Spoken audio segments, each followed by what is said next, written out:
Moi, si je travaille pas vraiment, c'est ce qui va se passer. Bah ouais. Je vais refiler la fortune. Alors, tout est relatif, mais je vais refiler la fortune et les traumas avec, quoi. Et... Mais c'est pour ça que c'est trop bien, là. On était en train de parler juste avant d'enregistrer, de faire des enfants et tout, quoi. C'est maintenant qu'il faut faire ce travail. C'est trop cool que tu fasses ce travail-là. C'est trop cool, mais voilà, mais c'est dur et je pense que j'ai mis aussi ici. Bah voilà, pour dire que c'est pas parce que t'as de l'argent que t'es heureux et c'est pas parce que t'as de l'argent que c'est pas dur. Exécuté par qui? Fabrice Florent. Bonjour, bonsoir, bon après-midi à toutes et à tous et bienvenue dans ce nouvel épisode d'Histoire d'argent. 3 vendredis par mois à partir de 6h du matin, on discute avec mes invités de leur rapport à l'argent, comment le perçoivent-ils, comment ils le gagnent, comment ils le dépensent, comment ils l'appréhendent, tout simplement. Je suis Fabrice Florent, je produis des super podcasts d'interviews et de discussions, en tout cas moi je les trouve super, et je crée des contenus. Je fais parler des pères de paternité, des mères de maternité, des gens de leur rapport au succès, je prends des mecs entre 4 yeux pour leur parler de masculinité, je fais causer des gens de leur rapport à l'argent et de plein d'autres thèmes que je vous invite à découvrir en allant sur mon site fabflorent.com, fabflorent.com. Si vous aimez cet épisode, vous pouvez aller écouter la bande-annonce du podcast pour en découvrir plus sur mon travail et mes autres podcasts. Si vous aimez mon travail, vous pouvez m'offrir un cadeau en échange en me soutenant financièrement et ainsi me donner un peu plus de sérénité en vous abonnant par exemple à mon Patreon ou en m'envoyant de l'argent sonnant et trébuchant. Allez dans les notes du podcast ou en allant sur fabflorent.com, fabflorent.com, donc vous y trouverez toutes les infos. Enfin, si vous aimez ce podcast, vous pouvez vous y abonner, mettre un chouette commentaire et 5 étoiles au podcast sur votre application de podcast préférée et surtout, partagez cet épisode et ce podcast autour de vous s'il vous a plu. Je suis sûr que vous connaissez des gens que mon travail pourrait intéresser. Vous pourrez également venir commenter avec mes auditrices et mes auditeurs chaque épisode directement sur mon Discord. Alors Discord, c'est un petit logiciel génial que je vous invite à découvrir, qu'il faut installer sur votre téléphone ou votre ordi. Vous pouvez également me suivre sur les différentes plateformes et réseaux sociaux. Vous pouvez vous abonner à ma newsletter et vous trouverez toutes ces infos pour me contacter dans les notes de cet épisode. Un grand merci d'avance et bonne écoute à vous. Tu m'as l'air tendu, Morgane. Un peu. Alors que tu m'as envoyé un message vocal il y a quelques semaines pour me dire déjà que dans ton message vocal, tu dis ça fait un quart d'heure que je tourne dans mon salon sans trop savoir ce que je vais te raconter et avec mon téléphone et je sais pas ce que je vais te raconter. Ouais, exactement. T'avais besoin de m'envoyer ce message? Ouais, en fait, je te l'ai envoyé il y a longtemps. Je te l'ai envoyé en octobre. Pardon. Non, mais j'ai regardé du coup parce que du coup, je te renvoyé un mail après. Ouais. Et ouais, en octobre, en gros, j'avais je crois que j'étais allée voir pour participer à ton Patreon et du coup je suis tombée sur la page Fabflo et je lisais tout. C'est la sérendipité d'internet, tu cliques et puis tu perds. Et là j'ai vu qu'on pouvait envoyer des messages vocaux et je me suis dit mais c'est vrai, je devrais faire ça. Voilà, je pense que j'ai une histoire particulière et dissonante un peu avec l'argent. Et du coup j'avais envoyé un message vocal à ce moment-là. Et en plus, en bon élève, il fallait faire 3 minutes. J'avais 5 fait 3 minutes, minutes 15, je sais plus. T'es arrivé en disant, ok, j'arrive au bout des 5 minutes, tu m'as demandé de faire 5 minutes. Comme quoi, on peut parler 5 minutes tout seul, c'est quand même impressionnant. Oui, même plus, hein, vraiment. Quand on fait des podcasts après. Et je t'ai renvoyé un mail, là, il y a quelques semaines, pour le coup, parce que, bon, on va en parler sûrement, parce que je suis en reconversion professionnelle. Et il y a un matin où ça m'a frappée, je me dis mais attends, je suis en reconversion professionnelle sur un domaine de l'argent, alors qu'il y a quand même 6 mois, je disais sur 5 minutes de vocal que j'avais des problèmes avec l'argent. Voilà. Et tu me disais que tu t'emmerdais un peu dans ton boulot à l'époque.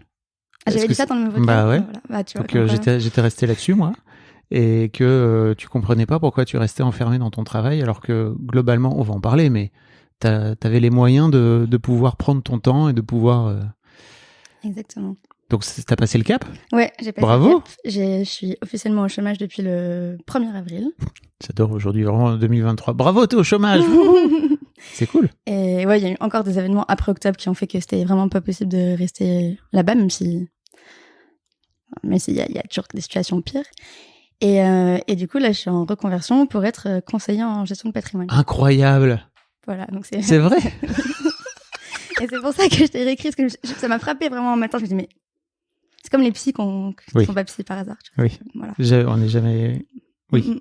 Et c'est une reconversion professionnelle, donc j'imagine que c'est un métier vers lequel tu vas aujourd'hui en tant que jeune adulte en conscience, quoi. Exactement. Ouais. C'est un métier Là où que pour le peut-être- coup, je suis sûre de vouloir faire. J'ai appelé des dizaines de personnes sur LinkedIn. J'ai harcelé LinkedIn depuis plusieurs mois. J'ai appelé plein de gens. J'ai déjà passé un examen là de l'autorité des marchés financiers. Je me suis mis vraiment à fond. Ok. Et voilà, j'ai un mentor et voilà, je suis sûre que je suis sûre que je vais faire ça. Mais quand on y réfléchit bien, Incroyable. on peut voir le problème derrière. Mais on fait tous des métiers pour se guérir soi, en vrai, si on y réfléchit un peu. Ouais, et en fait, je pense que j'ai tellement pas voulu parler d'argent pendant 10 ans que maintenant, je veux absolument en parler à tout le monde. Et que tu veux aider les gens, peut-être à réussir guérir à... leur propre relation. Et... Ok. Voilà. Bah bravo. Bah, on verra l'année prochaine. Mais... non, mais je suis super contente en tout cas.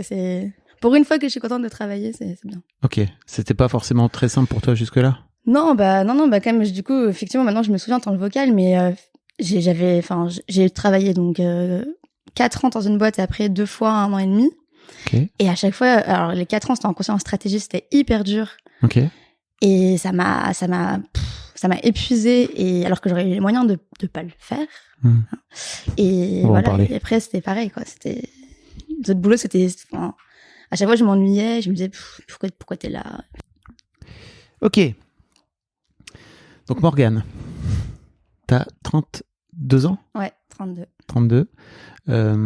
Et tu m'as envoyé un message pour me dire que, en gros, ton papa est décédé quand t'étais ado. Ouais, j'avais 17 ans. T'avais 17 ans. Oui. Grande ado. Grande ado, mais ado, quoi. Ouais. Voilà.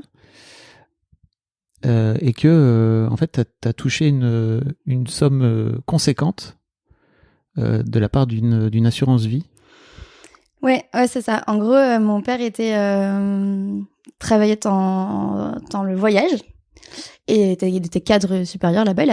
Il avait un bon poste et il était à ce moment-là directeur du développement. Donc ils ouvraient des clubs de voyage, quoi. Ok. Et il est parti ouvrir un club à la montagne. Et il a eu un accident de ski avec tout le groupe des gens, mais il y a que lui qui est décédé. Et en fait, ça n'arrive jamais que des cadres sup décèdent sur leur lieu de travail. Et du coup, il y a des assurances pour ça. Et comme ça n'arrive jamais, c'est des grosses assurances. Donc nous, on est 3, j'ai un frère et une sœur. Et on a tous les 3 touché. Alors, je sais pas la somme exacte parce que je m'en souviens pas, mais ça devait être autour de 500 000 euros. Plus après des rentes trimestrielles.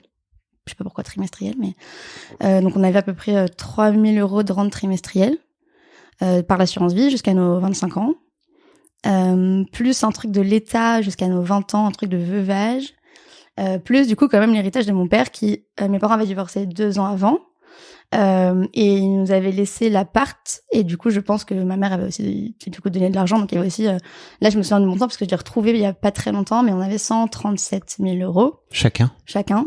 D'héritage aussi de mon père, quoi, de son argent qu'il avait durement gagné. Et du coup, à 17 ans, moi j'avais 17 ans, j'étais 4 mois avant mes 18 ans. Donc moi j'étais très vite dans le bain de devoir gérer cet argent. En tout cas, c'était à moi de le gérer, alors que ma mère a géré pour mon frère et ma sœur. Qui sont plus petits que toi, qui sont plus petits que moi. Pendant quelques années. Et du coup, on a eu un conseiller en gestion de patrimoine que ma mère connaissait, heureusement, qui m'a expliqué. Moi, j'étais en économie à l'époque, le bac SES. Ouais. Et du coup, j'aimais bien quand même, je comprenais un peu. Et il m'a expliqué ce qu'il a fait. Et puis, je le voyais tous les ans. Il m'expliquait ce qu'il faisait. J'avoue, je n'ai jamais cherché à trop mettre les mains dedans. Et j'ai jamais touché. Alors si, j'ai touché à cet argent parce que j'ai acheté un appart à mes 21 ans. Ok. Près de chez ma mère. Dans lequel tu vivais, c'est ça? Dans lequel j'ai vécu, ouais, de 2012 à 2018. Ok. Donc j'avais aucune idée de comment faire à 21 ans, donc j'ai acheté un appart qui était à 10 minutes à pied de chez ma mère. Mon frère et ma sœur, du coup, tout le monde habitait encore là-bas. Voilà, j'ai vécu, sinon après j'ai jamais retouché à l'argent pour faire autre chose avec. Il te restait combien de sous après l'achat de cet appart? Alors tout ça c'est pas très clair dans ma tête parce que j'ai un peu du mal, mais en gros l'appart je l'ai payé à peu près 400 000 euros, je crois 400 000 euros, plus après des frais sûrement de notaire et tout. Et aujourd'hui sur cette assurance vie qui existe encore, du coup il me reste 500 000 euros. Ok. Mais du coup, ça a dû quand même. Enfin, je pense qu'à l'époque, il devait rester 300. Et du coup, je sais que les calculs sont pas bons, je le vois, mais j'ai pas trop d'explications du pourquoi, du comment. C'est pas tombé juste. Tu vois, c'était ça. Ouais, t'as sans doute placé. Oui, fait des c'était placements bien depuis placé. 15 ans, quoi. C'est ça. Et puis il y avait cette fameuse rente. Je la dépensais pas quand j'étais chez ma mère, parce que oui, on va en parler après. Mais moi, j'ai dépensé plutôt écureuil. Oui. Je voulais pas dire que j'avais de l'argent. Voilà. C'était un peu de l'argent sale pour toi. C'était pas le mien. Hmm. C'était pas le mien. Alors bien sûr que je m'achetais quand même des trucs avec. Enfin, je veux dire, quand mes copains partaient en vacances et que je voulais partir en vacances, je demandais pas à ma mère, je tapais là-dedans. Parce que ça arrivait sur mon compte, hein, c'est 3 000 € par mois. Ils arrivaient vraiment sur mon compte à moi. Donc, par mois ou par trimestre, oui.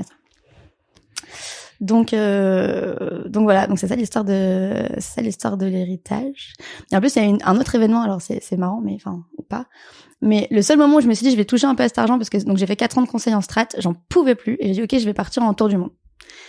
Toute seule, enfin j'en ai trop marre. Le grand classique. T'as fait quoi? T'as fait école de commerce? J'ai fait Dauphine, ouais. Ouais. Conseiller en stratégie, tu fais ça pendant 4 piges, tu pètes un câble, tu vas faire le tour du monde.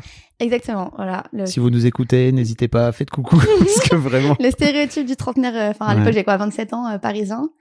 Et du coup, j'ai dit, bon, je me dis, ouais, je vais prendre, du coup, 15 000 € de l'assurance vie. Bon, ça, je l'ai prévu vraiment, je suis très planificatrice, donc vraiment, j'ai prévu très en amont de faire ça.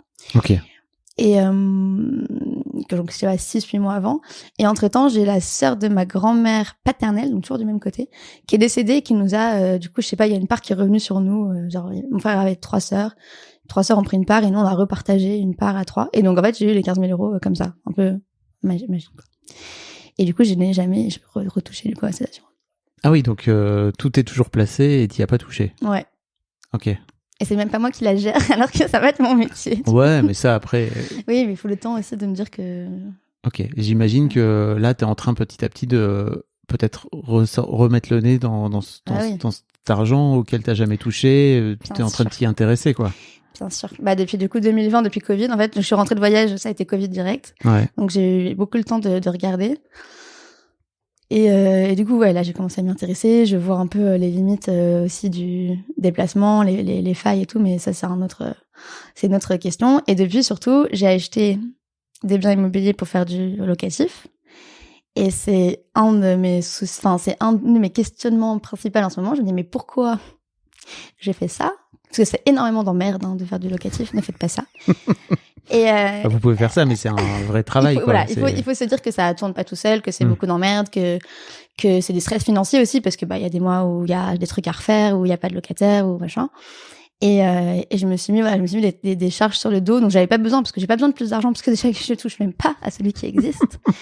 Et pourtant voilà. Et je suis hyper, en plus il y a des moments où je suis super contente, je fais ah oui non mais si, moi j'ai acheté des apparts, je peux vous expliquer comment on fait et tout. Et il y a des jours où je me dis mais pourquoi? Tu les as pas mis dans une agence qui pourrait gérer à ta place? Ah oui. Si, mais il y a quand même du taf. Et quand tu dois payer. Et je dois payer. Et moi, j'ai une personnalité où, ouais, je fais vraiment attention, l'écureuil, quoi. Je fais attention à ce qui rentre, à ce qui sort. Et donc, je suis là avec l'agence, mais, ça fait 2 semaines qu'il est parti, le locataire. Pourquoi vous avez toujours pas retrouvé? Ou faites quoi? Et puis, il y a quand même les charges de copro à gérer. Il y a quand même la taxe foncière à gérer. Il faut payer des CFE, il faut payer des trucs. Enfin, c'est quand même c'est pas anodin de faire ça. Je le dis pour tous ceux qui se diraient que, j'ai un petit studio Armand, ça va être sympa. Non. Préparez-vous. C'est pas aussi simple. Bon, Morgane, merci beaucoup pour ce tour de piste un petit peu de ce dont on va parler. J'ai l'impression aussi que tu as pas mal de projections sur l'argent, tu as pas mal de peur. On va peut-être pouvoir en discuter. Là, vous la voyez pas, mais elle lève les yeux au ciel, voilà. Et en gros, les 2 premières questions que je pose à tous mes invités, c'est, en fait, si je te dis argent aujourd'hui, qu'est-ce que ça t'évoque? J'aimerais que ça m'évoque liberté. Ah. Et c'est vrai que, en fait, pour moi, ça va être la liberté de pouvoir faire ce que je veux quand je veux. Mais ça vient avec les responsabilités. Donc c'est plutôt responsabilité. C'est la balance, c'est l'équilibre imparfait entre les deux. Ah ouais? Parce que pour moi, je suis quand même libre de faire. Je me sens vraiment libre aujourd'hui. J'ai de la chance de pouvoir faire ce que je veux. Alors j'ai pas un rythme de vie de luxe, mais je peux aller voir les spectacles que je veux, prendre les billets de train, les vacances que je veux. Et c'est pas le cas de tout le monde, on en parlera, mais c'est pas le cas de mon chéri, par exemple, qui a moins de moyens, et c'est aussi une question de couple. Mais je sens les responsabilités, justement, de bien gérer, Et donc, aujourd'hui, pour toi, c'est plutôt ça. Ouais, c'est plutôt responsabilité. Et tu voudrais que ça aille exactement vers plus de liberté. Ouais. En tout cas, vers la liberté. Ça plus que la liberté, idéalement. Ouais. Bah oui, c'est un peu le but. Hein. Et t'as un peu l'idée de comment tu vas faire pour aller de là à là? Non, je sais pas. Je Elle vais l'avait pas vu, mais là, mais elle a gonflé la bouche. Genre, aucune idée. Ah, déjà, il faut que je vende tous les apparts. Je ne veux plus jamais avoir de locataire. C'est vrai? Là, j'en suis à un stade où, ouais, en fait, ça crée beaucoup d'emmerdes. En gros, je vais vous faire ça. Donc, j'ai l'appart dans lequel j'ai habité, qui est à Paris. Pour le coup, qui a un très bel appart, donc, qui est rendement risque, voilà, pas très, entre guillemets, rentable, mais qui me pose Rendement risque. presque pas de problème. Voilà, il y a des locataires dedans, ils sont mignons, ils m'appellent quasiment pas. Une fuite de temps en temps, mais c'est pas des grosses charges mentales. Il y a un appartement que j'ai acheté à Saint-Denis, dans un mood vraiment investisseur, c'est hyper rentable, vraiment avec tous les bons tips de l'investissement locatif, différé sur 3 ans, prêt à taux 1, colocation, machin, enfin le truc vraiment ficelé comme une sorte de, ouais, comme un projet entrepreneurial pour faire de l'argent. Alors que j'en ai pas besoin. Et en fait, dans cet appartement, en fait, c'est une copro, comme c'est pas cher, c'est une copro qui est en difficulté. Il y a énormément de problèmes de copropriétaires. Les copropriétaires s'insultent dans des boucles de mails au quotidien. Au quotidien, je suis dans des boucles de gens qui s'insultent. Et je suis sortie du groupe WhatsApp, mais il y a encore des trucs dont je peux pas sortir. Quelle joie. Ça fait 3 ans que je l'ai acheté. Il y a eu 2 syndics déjà qui ont démissionné. Et là, il y a des cafards dans l'appartement depuis longtemps. Et là, du coup, mais l'agence veut plus gérer à cause de ça. Donc, je sais pas quoi faire. Et en fait, ça m'empêche de dormir. Et je vois des cafards souvent dans mes rêves. Ouais. Oui. Et oui, j'en suis là, ouais. Mais c'est lourd. Et j'y pense tout le temps. Ça veut dire qu'en fait, quand je m'amuse, ça revient. Enfin, il y a personne qui fait genre, tu t'amuses, mais t'as des problèmes de l'autre côté. Voilà. Ouais, et c'est what the fuck. Et là, récemment, j'ai réussi à demander de l'aide à mon copain. J'ai dit, écoute, moi, j'arrive pas à le gérer. Genre, ça me dépasse ce truc. Ça me stresse tellement que je suis paralysée devant. Je joue pas à la Xbox, mais je pourrais presque. Donc là, je vais lui demander de l'aide. Il faut que je le vende. Mais quand je vais perdre de l'argent, c'est dur pour moi de me dire que j'ai fait une erreur. Et j'avais dit, donc je savais que c'était compliqué cet appart à gérer. J'ai dit à mon copain, surtout, tu ne me laisses pas refaire cette erreur. Ouais, tu vois où je veux venir. Et quelques mois avant d'arrêter de bosser, je savais déjà que ça se passait pas bien au taf, que j'allais pas rester là encore très longtemps. Et du coup, je me suis dit, il faut s'endetter au maximum avant de quitter l'entreprise, parce que c'est ça que les bons investisseurs font, et c'est comme ça qu'on devient riche. Et du coup, je vais refaire un prêt pour réacheter un bien, et j'ai acheté un immeuble à Calais. Donc c'est bien, une petite maison transformée en immeuble, ça coûtait vraiment pas. On dit immeuble, mais c'est pas des montants qui sont dingues. Et il y a 3 studios dedans, et je me suis pas dit que 3 studios à Calais, ça allait aussi être des galères de gestion. Donc bien sûr, donc là-bas il y a un permis de louer, donc c'est des galères de permis de louer. Il y a un des locataires qui paye pas, qui payait pas avant. Donc je me suis fait un peu avoir par le propriétaire d'avant qui a fait des faux et tout. Enfin, oui. Un truc comme ça. Oui, je pense. Et donc voilà. Et en fait c'est pas grave que le mec il paye pas parce qu'il y a la CAF qui paye 3/4 du truc. Mais juste ça me stresse parce que je me dis un jour je vais devoir aller en justice pour ce pauvre monsieur qui a l'air de galérer dans sa vie et tout. Et voilà. Et ça me stresse en fait juste. Voilà, tu vois, moi aussi je fais ça. Et en fait, la question derrière, c'est que si j'avais un projet concret de acheter ces trucs pour tant 15 ans, je sais pas quoi, ça aurait un sens, et ça aurait un sens de s'embêter un peu comme ça, parce que finalement, ça me rapporte quand même, enfin, tu vois, le rapport du temps que j'y mets par rapport à ce que ça me rapporte, c'est un bon ratio, mais en fait, moi, j'en avais pas besoin. Et en fait, je suis pas prête à assumer cette charge mentale. Elle me bouffe. C'est ça, ça te pourrit la vie. Ça me pourrit la vie. Pourquoi Pourquoi Pour gagner plus d'argent que je ne vais même pas dépenser parce que je sais pas les dépenser. Oui. Voilà. Donc, on en revient à cette histoire de... C'est trop bien, tous les podcasts. Enrichissez-vous, investissez, etc. Mais avant d'écouter tous ces podcasts, qui sont géniaux par plein d'aspects, parce qu'il y a plein de bons tips et tout, il faut d'abord passer par mon podcast.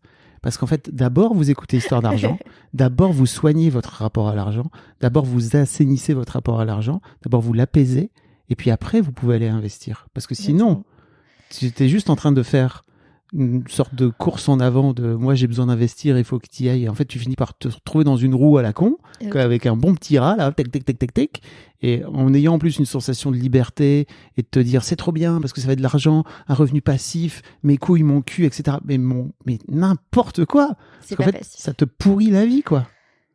Ouais, après, voilà. C'est toujours du taf et c'est plus ou moins de taf à certains moments. Et Surtout, est-ce que tu as besoin de cet argent? exactement. Mais c'est pour ça que moi je veux pas dire. Enfin, toi je dis pas à mes proches n'achetez pas d'appartement ou quoi. Je dis attention, c'est de la charge, vous vous rendez pas forcément compte, etc. Mais moi, mais pourquoi? Et en plus moi j'ai pas une bonne résistance au stress et tout me stresse et tout m'atteint. Et tu vois, il y a des gens à qui j'en ai parlé de cette histoire de cafard, ils m'ont dit oh mais ça va, attends 2 ans c'est réglé, t'inquiète. Je t'ai mais 2 ans à vivre comme ça, mais moi je peux pas. Tu vois? Et je ferais très bien de ne plus lire les messages de l'agence et faire l'autruche et tu vois, m'enfoncer bien profond dans le sable et bloquer tout. Et de toute manière, qu'est-ce qui va se passer? Tu vois, la banque, elle va tirer le montant tous les mois du truc et il y a un moment, j'aurais plus de sous et j'en prendrais, je pourrais en remettre, tu vois. Mais c'est irrationnel, genre, je tourne en boucle. Voilà. Welcome to... Et alors, tu vas le vendre, cet appart, alors? Il faut. Il faut. Et toi, je m'invente encore plein d'excuses. Et je sais en plus que c'est des excuses dans ma tête, là. Pas là, dans le podcast, mais là, depuis quelques semaines, je me dis oui, mais, j'ai encore le différé, donc c'est pas trop grave pour l'instant. Oui, mais ça va peut-être se régler avec le changement de copro. Oui, mais dans 1 an, c'est les JO, et les JO, ça va mettre l'accent sur Saint-Denis, et du coup, ça va sûrement s'améliorer et tout, tu vois. Il y a des oui, mais, mais en fait, combien de temps je suis capable de supporter cette charge mentale, alors que je vis un super moment de ma vie, en plus, en reconversion pro, où là, je suis trop contente, et j'ai plein de potes et il fait trop beau et c'est trop cool et je me tape cette partie qui tourne en mode alors tu pourrais décider de t'en foutre aussi, mais j'arrive pas. Ouais, clairement, j'essaye en ce moment, j'essaie vraiment de repasser le bébé à mon chéri qui m'a dit qu'il pouvait l'assumer. Non, on en a parlé, il m'a dit merde de toi. Hop, en fait quand c'est pas tes projets, c'est un peu moins prenant aussi, tu prends un peu plus de recul et tout. Et j'essaie de lui repasser, j'ai essayé de plus rien lire, de bloquer les copropriétaires qui s'insultent le plus. Mais puis n'oublions pas que cet argent, c'est toujours de l'argent maudit. En tout cas, ça a été fait sans projet derrière. Ouais. Ça a été fait pas comme ça, parce qu'en plus j'ai mis énormément d'investissements perso, hein, je l'ai meublé moi-même. Ouais. Je suis allée faire des réunions de chantier et tout. Enfin, c'est pas du tout un truc que j'ai acheté clé en main, machin, enfin Saint-Denis en tout cas, mais c'était quoi le projet derrière, je sais pas quoi. Et quand c'est comme ça, c'est pas bon, je pense. Enfin, maintenant je me rends compte. Très bonne leçon tirée, tu vois. Et tu disais que l'un des trucs qui était dur pour toi, c'est que peut-être si tu le revends, tu vas perdre 20 000 balles par rapport aux frais de notaire, etc. Mais en vrai, par rapport à l'argent que t'as, 20 000 euros pour faire un essai-erreur. Alors certes, c'est beaucoup d'argent dans l'absolu, mais c'est pas beaucoup d'argent pour toi. Enfin, tu vois, c'est à ça aussi que te permet l'argent, quoi. De pouvoir rater et qu'il n'y ait pas de conséquences dingues sur ta life. Ouais, c'est clair. Mais ça, c'est un cadeau magnifique. Mais accepter son échec, c'est hyper dur. C'est pas grave. C'est dur de rater. C'est dur de rater. C'est dur de rater parce que t'as dépensé de l'argent en plus. Ouais, c'est dur de rater toutes choses égales par ailleurs et effectivement quand l'argent rajoute une surcouche, c'est d'autant plus dur, quoi. Mais alors pourquoi tu l'as fait à l'époque? Tu l'as fait quand déjà? Je l'ai fait il y a pas longtemps.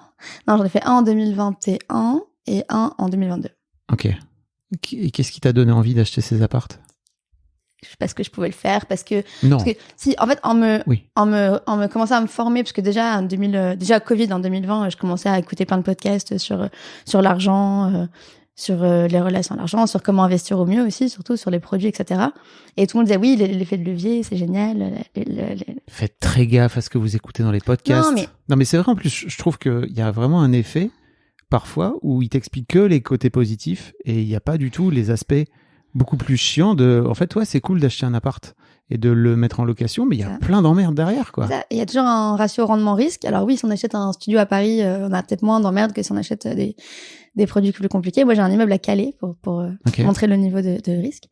Et je pense qu'il y a des gens qui arrivent très bien à déléguer à l'agence et à pas y penser. Moi, c'est pas le cas. Parce que t'as l'impression peut-être parce que justement, tu as la sensation que c'est une responsabilité. Ouais, c'est ça, parce que du coup, je me sens responsable aussi de locataire, même si c'est pas... Je suis responsable de locataire, je suis responsable d'un bâtiment, je suis responsable de ce qu'il faut payer à l'État. Voilà, Okay. et puis je suis responsable de mon prêt à la banque, qu'il faut quand même, voilà, qui doit être remboursé tous les mois, quoi. Alors que t'as la possibilité, s'il y a des mois où, j'imagine, t'as des sous de côté. Mais oui.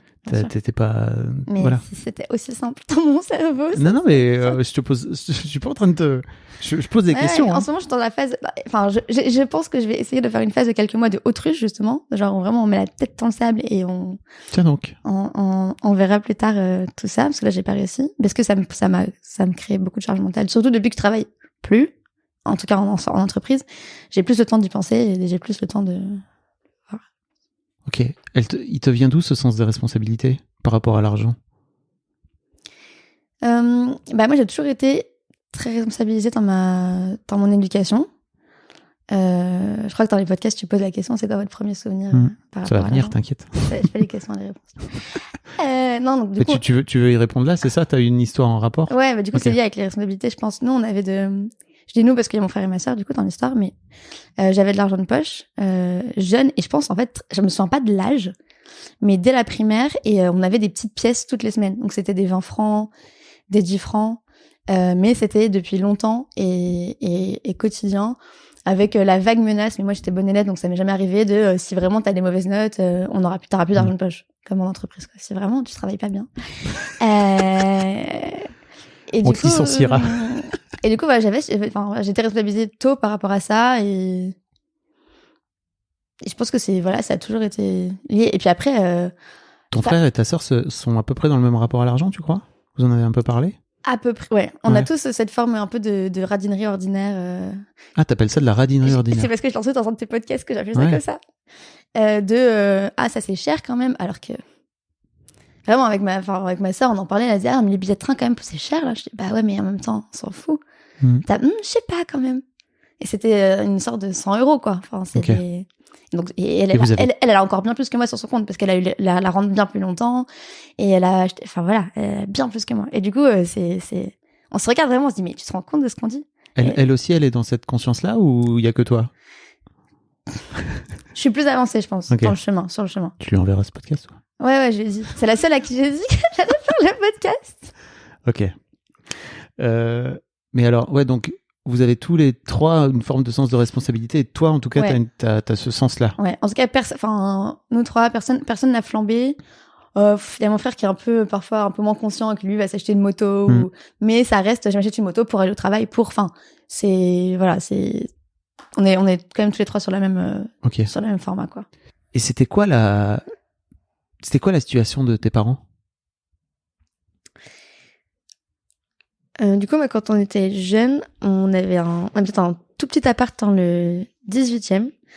Et en gros, mes deux parents ont fait des études sup et ont tous les deux beaucoup bossé. Donc, il y a tous les deux des bons tafs, 4 sup.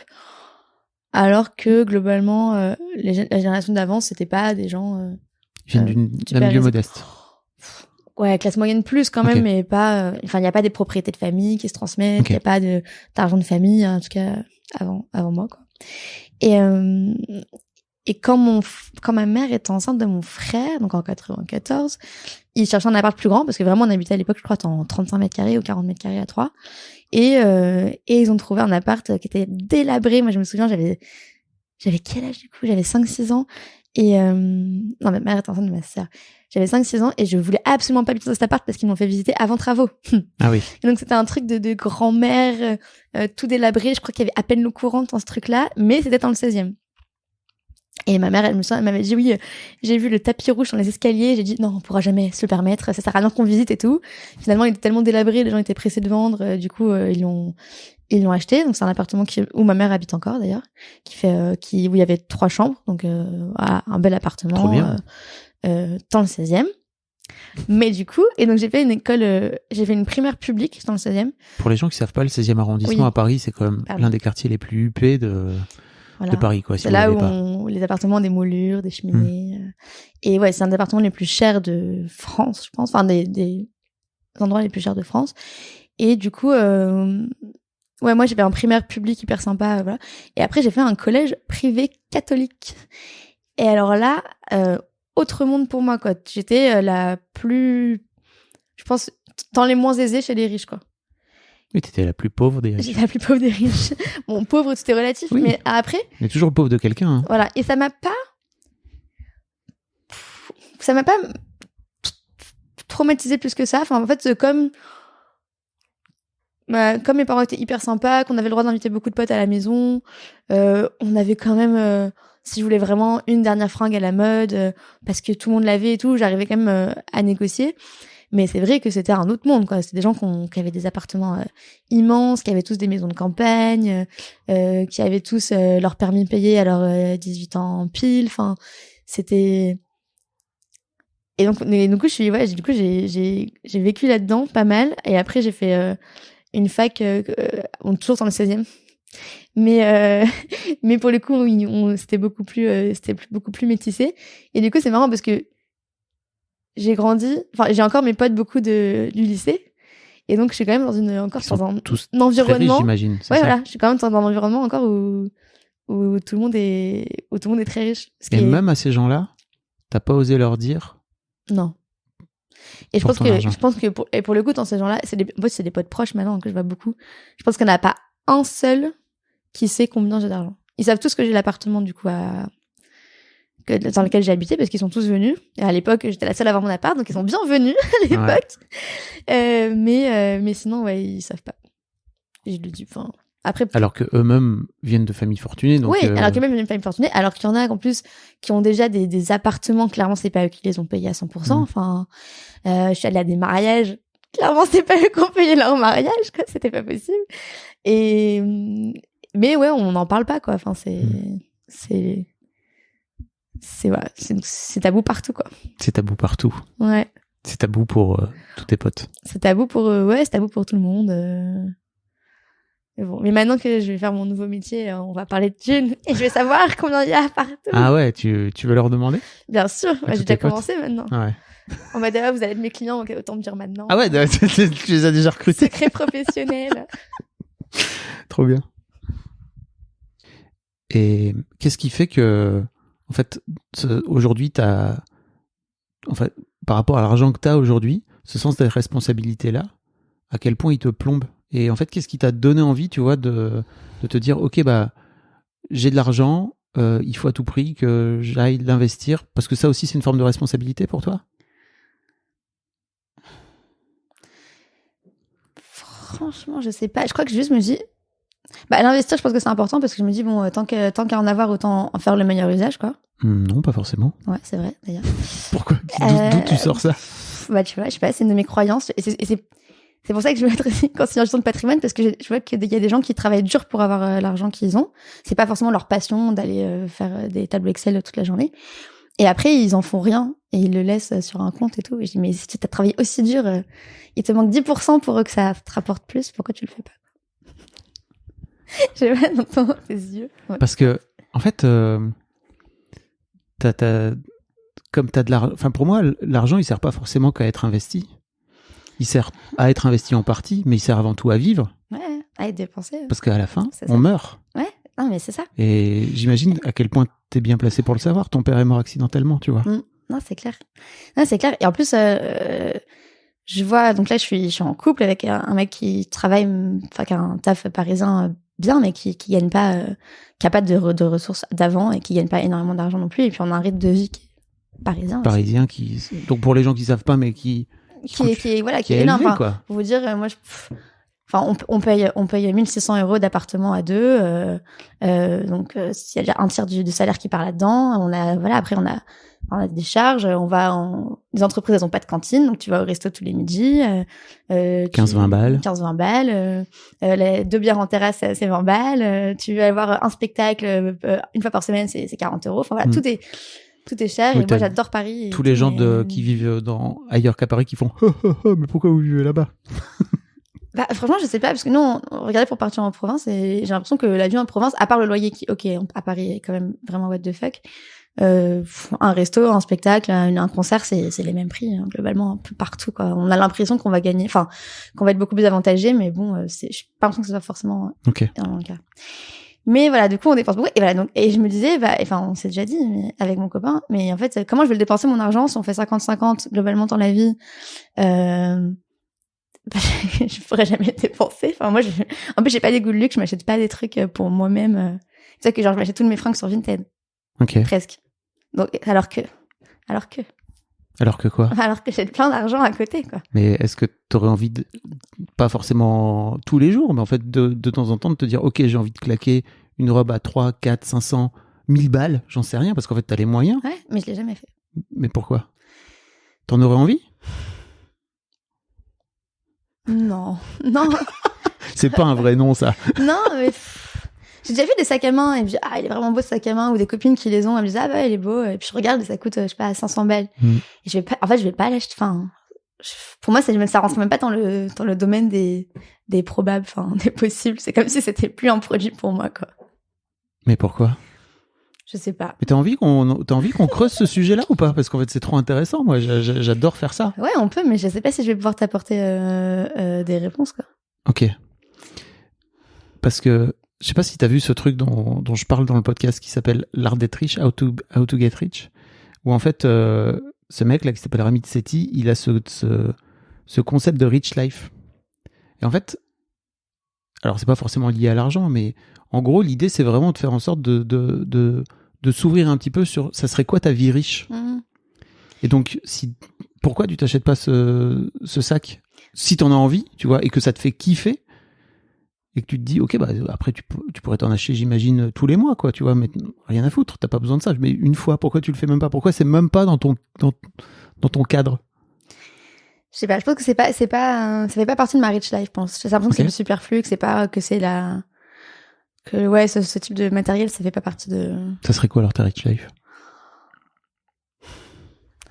Je pense que ça serait c'est ce que j'essaie de construire là, ça serait de pas bosser 5 jours sur 5, enfin 5 jours par semaine, de pouvoir faire toutes les vacances que je veux, tous les spectacles que je veux. Enfin là c'est vraiment c'est un peu ce que je vis depuis 2 mois, parce que je monte mon activité, mais il y a tellement de contraintes administratives que c'est long en fait pour lancer. Et donc je travaille à mi-temps, je sors à mi-temps et tu touches le chômage aujourd'hui? Et je touche le chômage, ouais.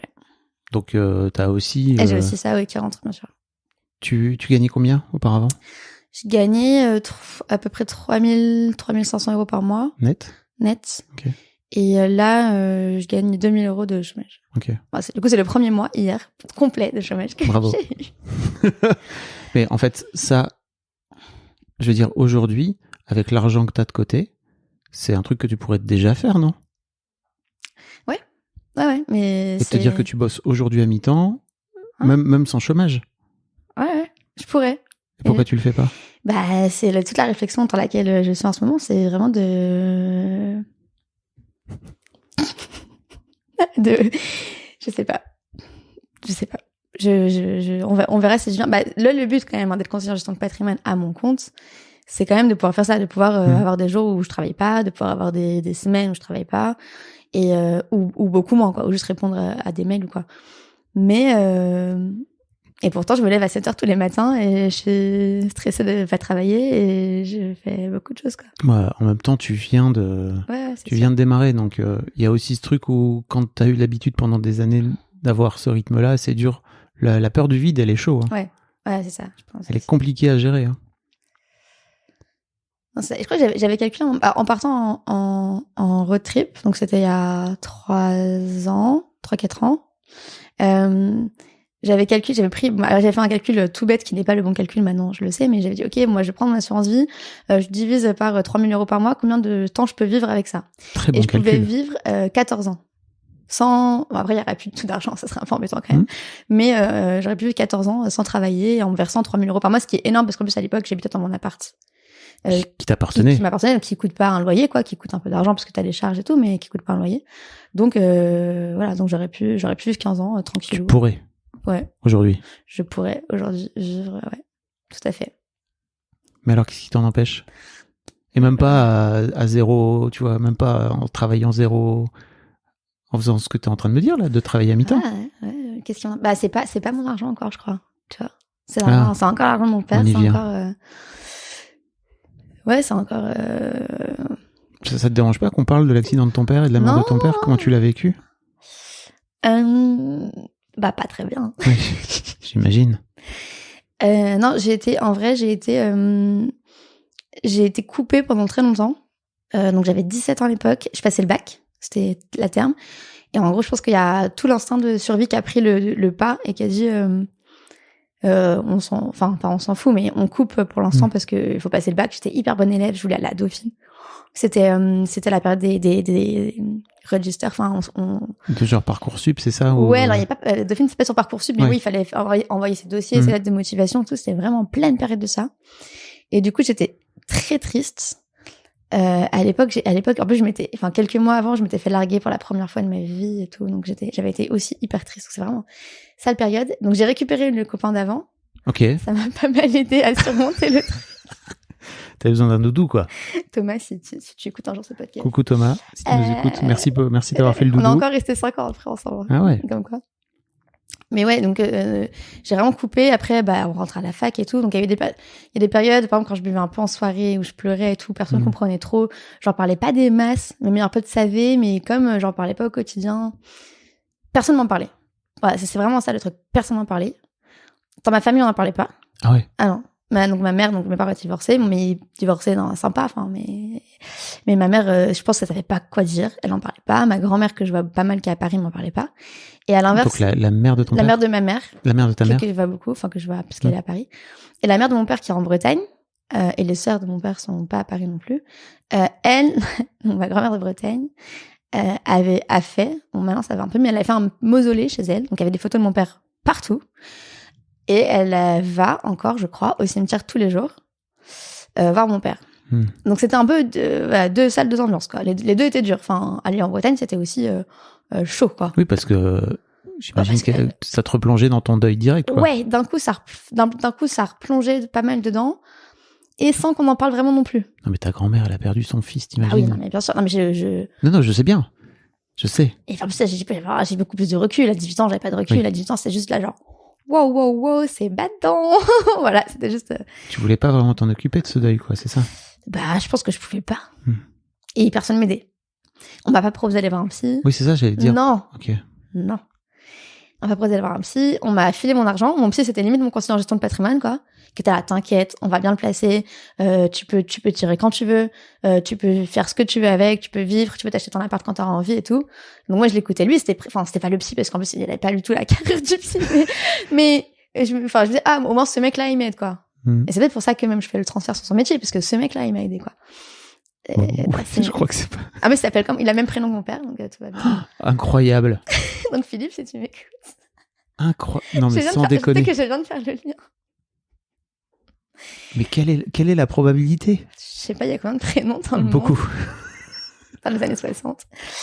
Ouais, c'est vrai que je m'étais pas fait la réflexion, mais c'est vrai que c'est vrai.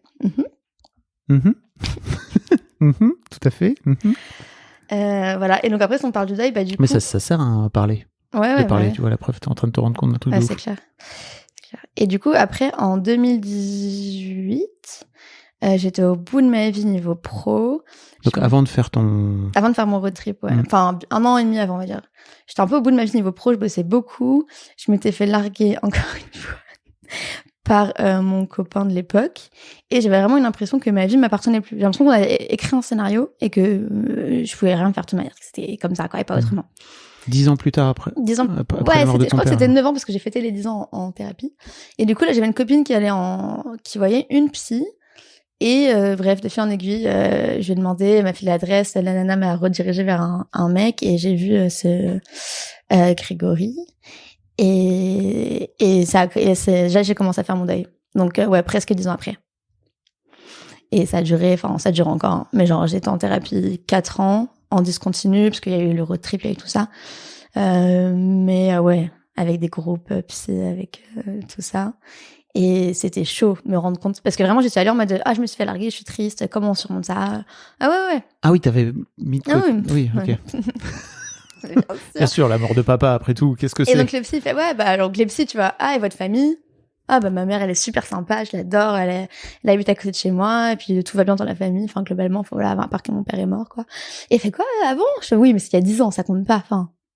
Et t'as fait, ah ouais, ça compte pas, et tout. Je dis, bah oui, non, mais il y a tellement longtemps, faut vous rendre compte, quand même, on peut pas être triste 10 ans après, quoi. Et vraiment, c'est vraiment ça.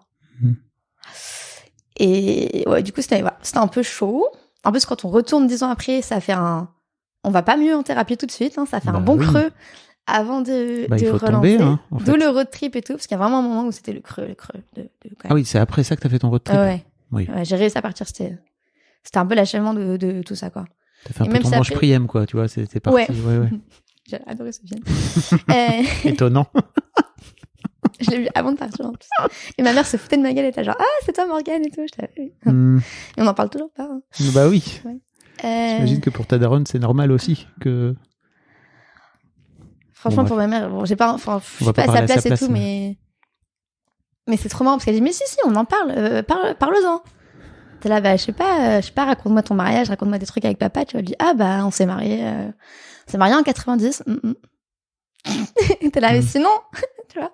Et c'est ouf parce que la moindre bribe d'information que je capte, parfois elle dit des trucs par hasard, c'est rare, mais la moindre information que je capte, j'ai l'impression que, ouf, j'ai chopé un truc, quoi. Et avec mon frère et ma sœur, parfois, surtout avec ma sœur, on essaie de reconstituer le pulse, quoi. On fait, ah, toi, tu sais quoi, et tout. C'est ouf. C'est très bizarre, mais bon, c'est comme ça, hein, les familles, on peut pas. Ouais. Et tu sais que tu me dis dans ton vocal que t'avais honte de cet argent. Je sais pas si c'est encore le cas, mais. Alors, maintenant, je me suis plus habituée. En fait, il y a eu un moment qui a été un peu dur. C'est que moi, j'ai acheté mon appartement à 21 ans. Je devais être en master 1, entre la L3 et le master 1. Et du coup, à l'époque, personne n'avait d'appartement acheté, forcément. Et du coup, la question, parfois, j'avais pas honte de mon appart parce qu'il faisait 40 mètres carrés, c'était un appart sympa, enfin, il y avait rien de luxueux, quoi, dedans. Mais du coup, quand les gens, ils venaient, tu payes combien de loyer? Ah, des parents te payent ton loyer et tout. Alors moi, je disais, bah non. Et c'était là le problème. Parce que du coup, je l'ai acheté. Mais du coup, la question, ah ouais, tu l'as acheté, mais avec quel argent? Et là, j'aurais dû être obligée de dire parce que j'ai eu un héritage. Et là, t'as l'héritage de qui? Et là, je pouvais pas parler de mon père. C'était pas possible à l'époque. Non. Et du coup, il y a des gens qui ont dit que j'ai gagné au loto. Il y a certaines personnes qui ont dit, non, mais j'ai gagné au loto, j'ai acheté l'appart. Et ils sentaient bien que c'était fin de la conversation. Mais je préférais dire ça à une époque.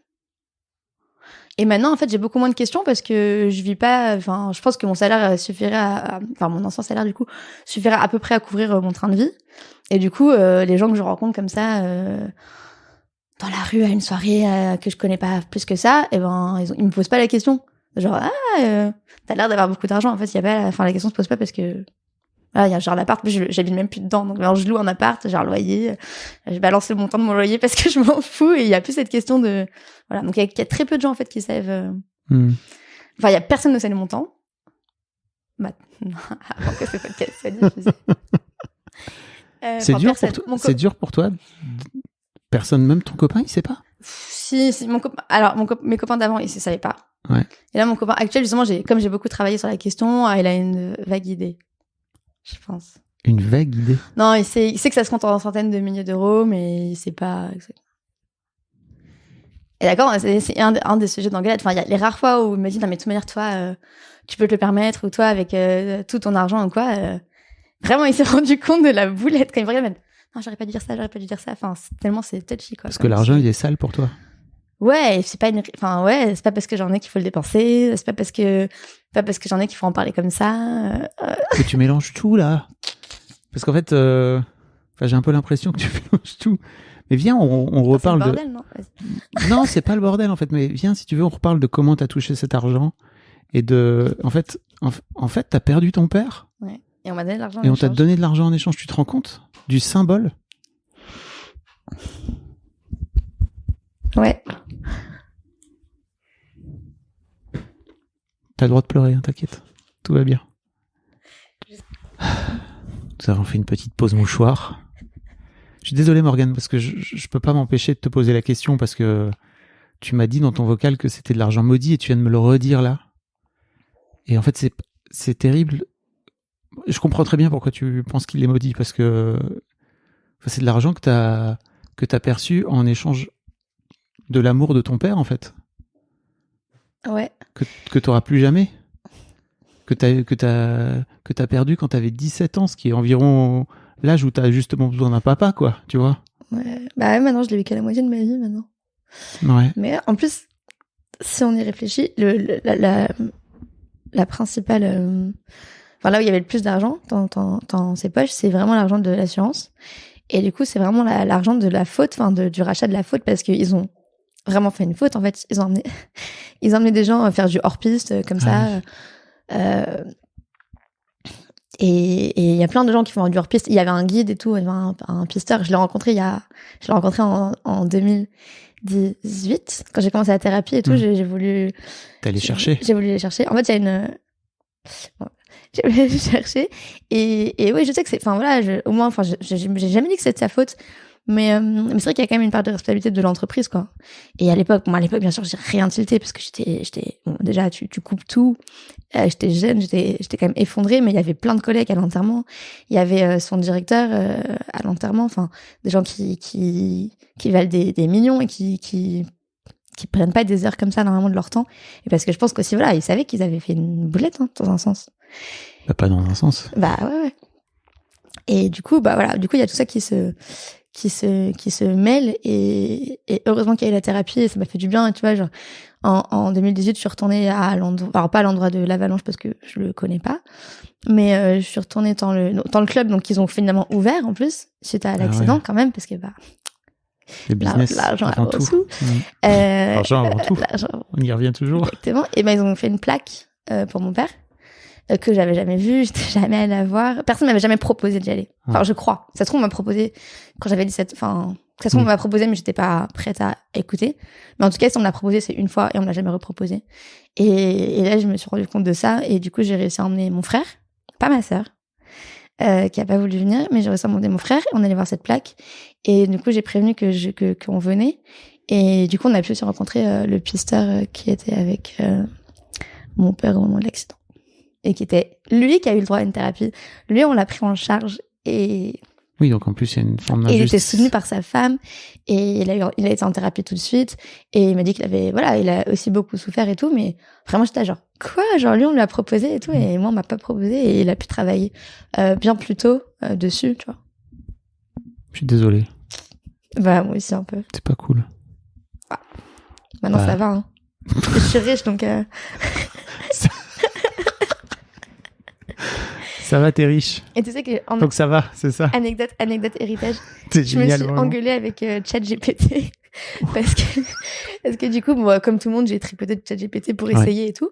Donc ChatGPT, pour les gens qui l'ont pas, mais c'est une intelligence artificielle avec qui vous pouvez discuter et converser, etc. et qui va vous répondre. Qu'est-ce que tu as demandé à ChatGPT?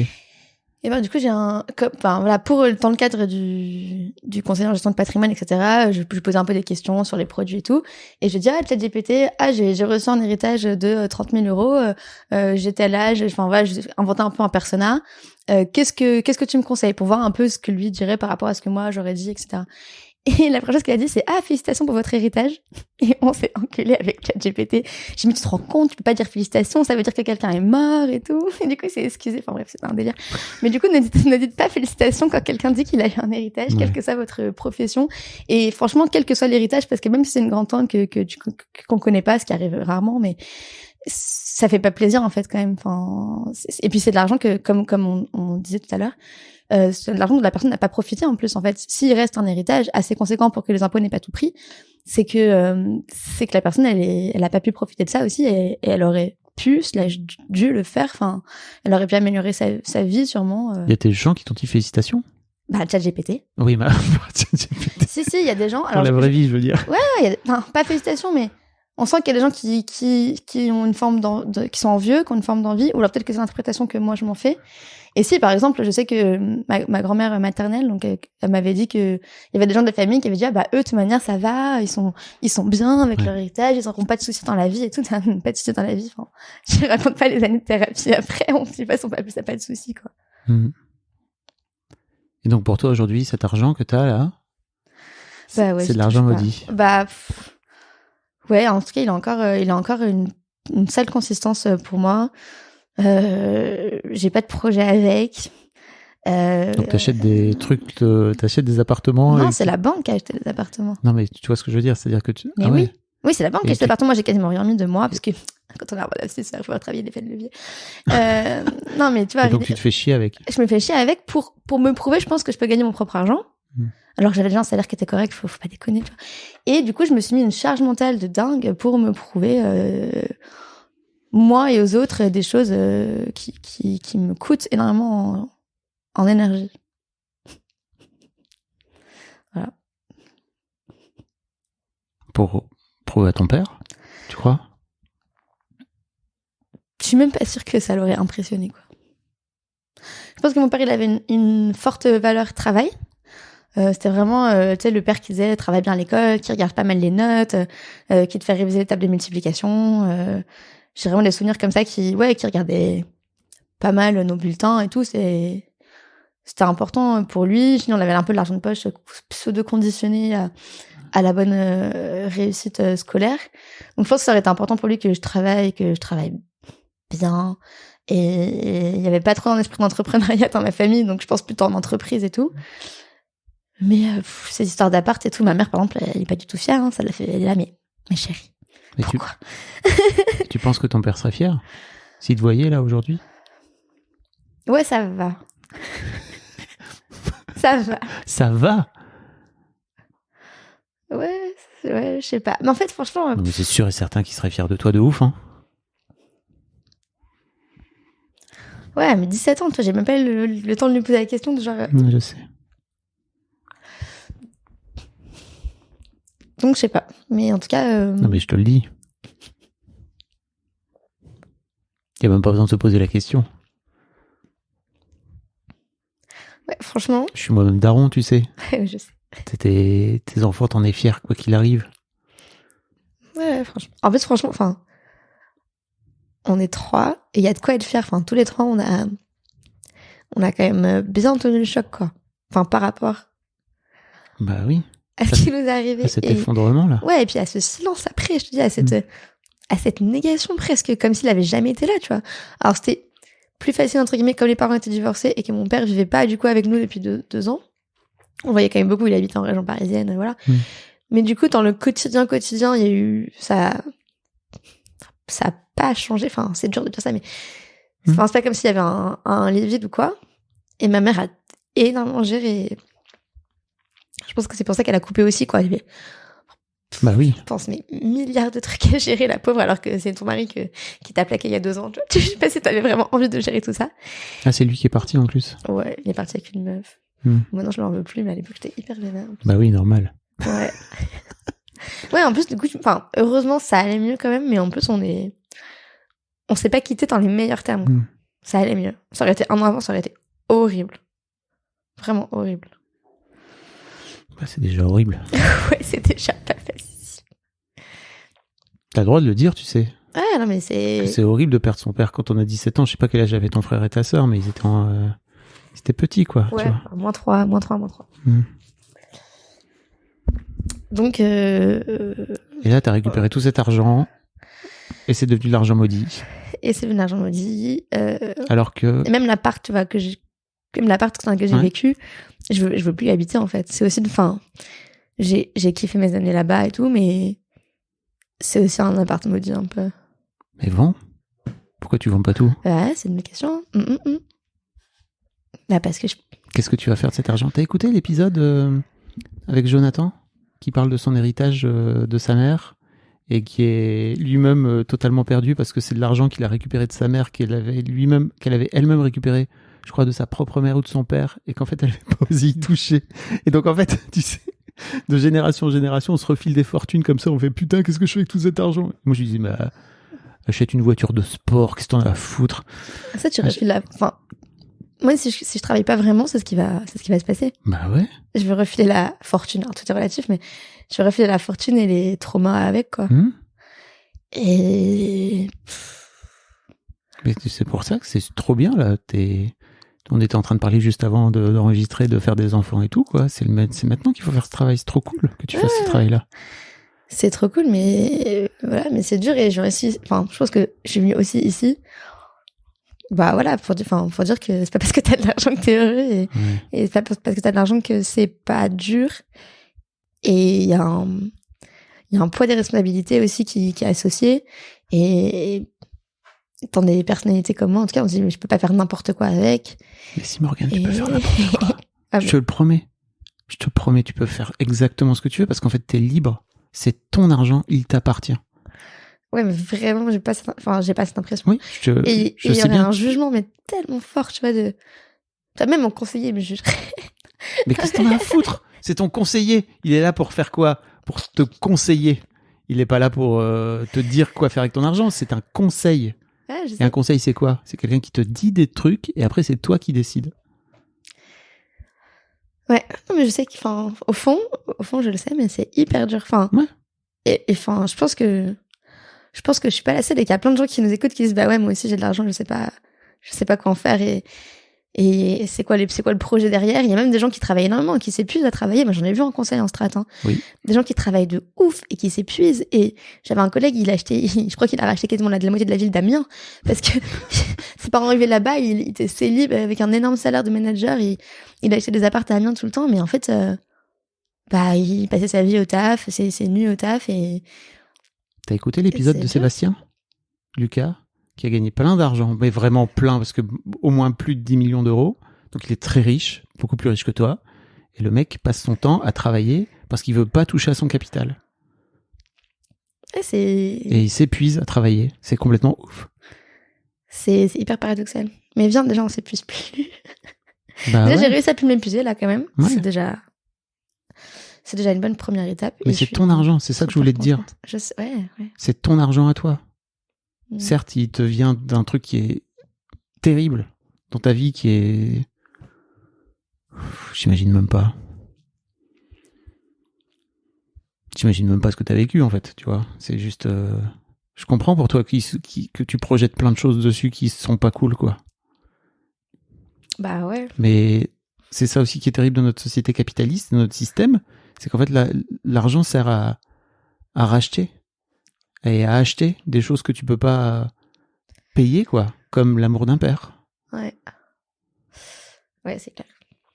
Et c'est clair que, Mais c'est de l'amour, cet argent, tu vois. Tu dis qu'il est maudit, mais je suis pas d'accord, en fait. Tu peux y mettre de l'amour. C'est toi qui décides d'y mettre ce que tu veux, en fait. Tu peux y mettre vraiment tout l'amour de ton père. Tu peux y projeter. Tu peux décider demain, là, même en sortant de chez moi, de te dire, en fait, c'est de l'amour que mon papa m'a offert. Qu'est-ce que je décide de faire de cet amour ? Je sais que c'est pas facile, hein, ouais, mais ouais, c'est vraiment un truc que tu peux faire. sûrement. Je te promets. Bien sûr. Ouais.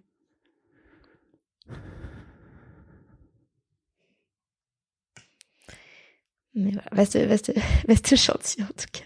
Ouais. C'est quoi ta rich life ? Imagine, tu vois. J'adore l'exercice de la baguette magique, quoi, tu vois. Qu'est-ce que t'en fais de cet argent ? Franchement, Si t'as zéro contrainte. J'ai réfléchi pas mal en ce moment de la vie que j'aurais vraiment envie de mener, parce que c'est pas Paris, c'est clairement pas en bossant en conseil. Et en fait, moi j'ai un très fort attrait pour la vie en communauté. Et j'aimerais bien vivre, tu vois, on dit souvent, il faut un village pour élever un enfant et tout. Moi, ma plus grande, une de mes peurs, c'est vraiment de me retrouver un jour toute seule à la maison avec mon nouveau-né, tu vois, parce que mon mec, il a dû partir bosser, parce qu'il a dû gagner de l'argent, alors qu'il aurait préféré, au fond, être là avec nous, et d'avoir personne d'autre, parce que ma mère, elle bosse, elle est dans une autre ville, etc. Et donc, ouais, moi, j'aimerais bien je préférerais vivre en communauté, en tout cas dans l'idée. Après, je pense que t'as toujours la théorie et la pratique. Mais ouais, avec plein de gens, tu vois, partager un jardin, partager une piscine, pouvoir financer des activités sympas et aider les gens moi j'aime bien aider les gens à gérer. Qu'est-ce qui t'en empêche ? Et ben franchement, c'est une vaste question. Non mais en vrai. Là aujourd'hui. Ouais, c'est vrai. Je pourrais essayer de racheter mon immeuble et mettre des gens sympas dedans. Hein.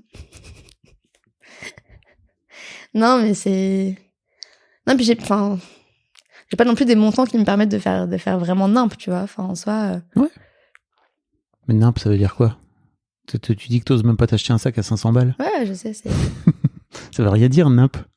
Non, mais il y a vraiment... c'est pire que 500 balles. Hein. Il y a vraiment il y a de la vraie radinerie ordinaire dans mes pratiques. Il y a des trucs que je vais pas acheter, mais qui coûtent 10 balles, hein, juste parce que j'en ai pas vraiment besoin, quoi.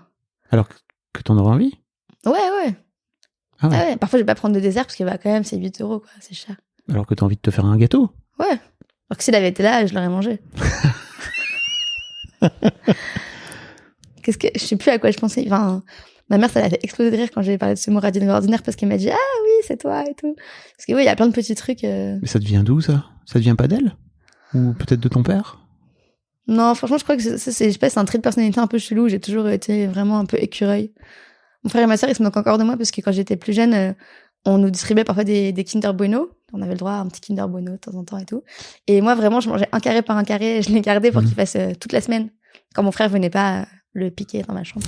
Ah oui, parce que forcément, c'est le problème de l'écureuil, c'est que tu te le fais voler. Au bout d'un Tu te moment. fais voler tes glands. Exactement. Et ça a toujours été un peu comme ça, quoi. Vraiment, il m'appelait Miss Tripot à un moment parce que j'étais toujours en train d'acheter, de revendre des trucs d'occasion. Enfin, c'était plutôt ça ma philosophie, quoi. Et du coup,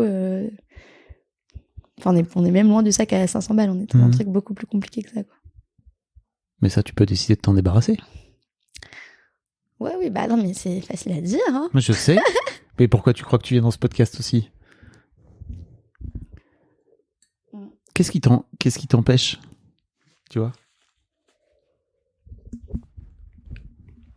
T'as peur de manquer? T'as peur que tout cet argent se dilapide? T'as peur que tout cet argent disparaisse?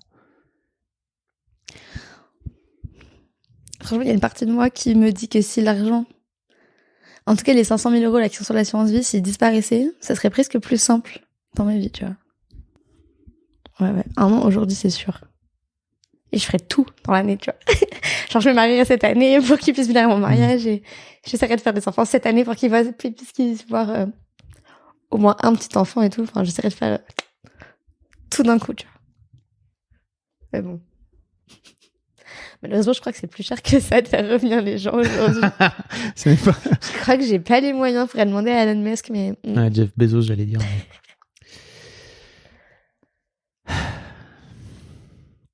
Mais en fait, oui, t'as raison, c'est qu'aujourd'hui, t'as cet argent et que cet argent, il représente la mémoire de ton père, finalement, quoi. Ouais, bah il est attaché à ça.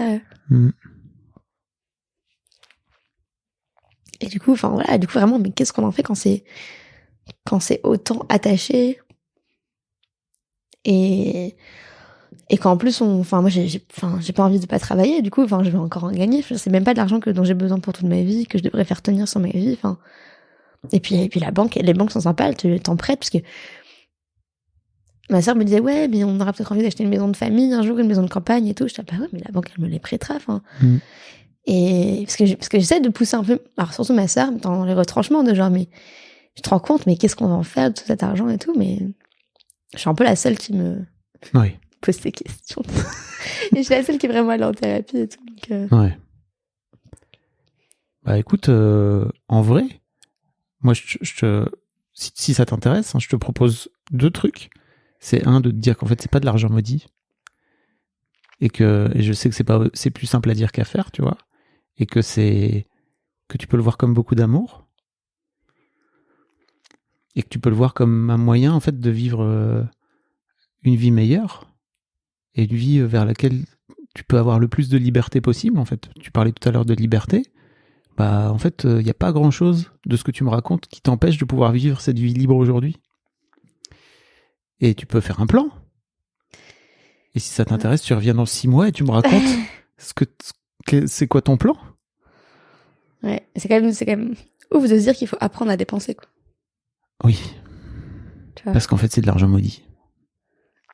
Ouais. Donc, c'est pas apprendre à dépenser. C'est de l'argent maudit. T'as pas envie de dépenser de l'argent maudit. Et c'est de l'argent qui représente, c'est limite les cendres de ton père, quoi. Tu vois, tu peux projeter ça aussi là-dessus, quoi. T'as pas envie de te débarrasser des cendres de ton père. Je sais pas, tu vois, ce que tu mets dessus, mais...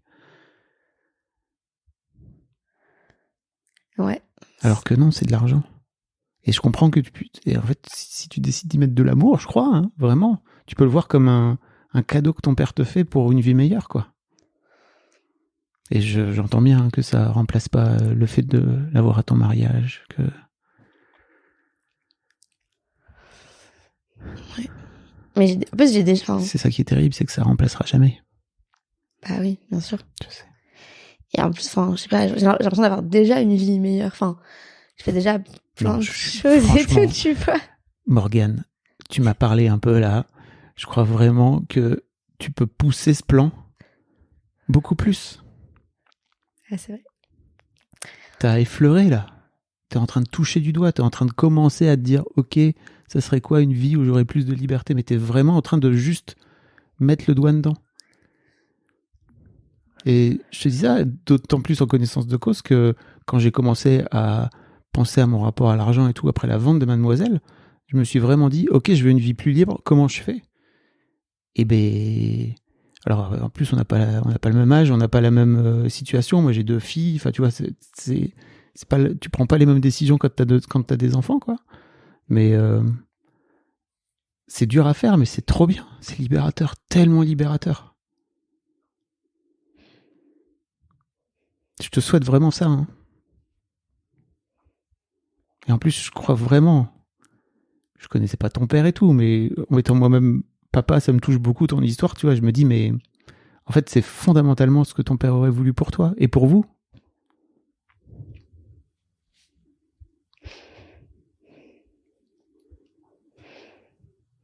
Ouais, faudrait que... Ouais. Faudrait que... Faut que je réfléchisse à tout ça. Bah ouais. Ça te dit de revenir? Franchement, tu reviens quand tu veux, hein. Ce micro est à toi. Non, mais vraiment. Non, mais quand j'aurais démêlé encore plus, je te dirais quand j'aurais fait un plan. Grave. Merci beaucoup. T'avais d'autres choses à ajouter? Je sais plus, là. Ouais. J'étais pas parti pour faire cette interview, hein. Mais franchement. Je t'ai poussé un peu, je suis désolé. Non. Je crois que tu venais peut-être chercher ça aussi, je sais pas.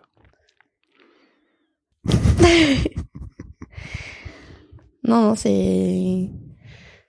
Non, je me dis que je reviendrai peut-être, si le micro est à moi, vu que tu me l'as fait maintenant, je reviendrai peut-être un jour avec mon chéri, parce que je pense que c'est pas anodin pour lui non plus de me voir me battre comme ça. Ouais. Parce que lui, c'est vraiment l'inverse. Lui, il a ses 2 parents, c'est trop bien, ils sont trop sympas. Et par contre, il a pas du tout d'argent. Enfin, il a commencé à travailler à Paris dans des trucs de communication où il t'exploite un peu, il te paye super mal. Et il a toujours vécu comme voilà, le rythme de vie parisien dont on parlait, où tu dépenses pas mal. Et ouais, j'ai l'impression que parfois je suis presque plus stressée que lui, et il doit se dire, mais enfin, il me le dit pas, mais je me dis qu'il doit se dire genre, mais un peu folle quand même celle-là. Et puis tu lui as jamais dit combien de sous t'avais concrètement? Pas exactement, non. Pas exactement. Vous êtes ensemble depuis longtemps? Vous vivez ensemble et tout? Ouais, ça fait 3 ans qu'on est ensemble. Oui. Ok. Mais encore, lui, il a quand même une big picture plutôt bien, hein, parce que les autres, ils ont vraiment rien eu. Hein. Oui. Bah oui. Genre rien, quoi. Bah, ça nécessitait d'ouvrir sur ouais, c'est ça. Sur ton histoire, quoi. Ça. Je comprends. Il y avait que ce qui se voyait, donc l'appartement qui cristallisait du coup. Et bah vous venez quand vous voulez. J'ai envie de faire de plus en plus de couples là, donc c'est quand tu veux. Allez, on fera ça un jour. Merci beaucoup. Merci Morgane. C'était trop bien. Non mais vraiment, c'était bien pour toi. J'ai l'impression que c'était un peu dur. non, je sais pas, je m'attendais pas à ça, je pense. Bah c'est vrai. Ouais. Tu m'as dit que c'était de l'argent maudit que t'avais touché de l'assurance vie de ton père. Hein, Oui, c'est clair. Non, mais... Enfin, moi, en tout cas, je me disais, il y a un truc. Hein. Je sais pas. Mais... Merci beaucoup. Merci. Un grand merci à vous d'avoir écouté jusqu'au bout. Pensez à rejoindre le serveur Discord pour venir commenter avec le reste de ma commu. Je vous trouverai tous les liens dans les notes de cet épisode. Et si mon travail vous plaît, je vous rappelle que vous pouvez m'offrir en échange un peu de sérénité en vous abonnant à mon Patreon ou en m'envoyant de l'argent en vous munissant de votre CB. Vous trouverez tous les liens dans les notes de cet épisode également. Bonne fin de journée et j'espère à très bientôt pour un nouvel épisode de podcast.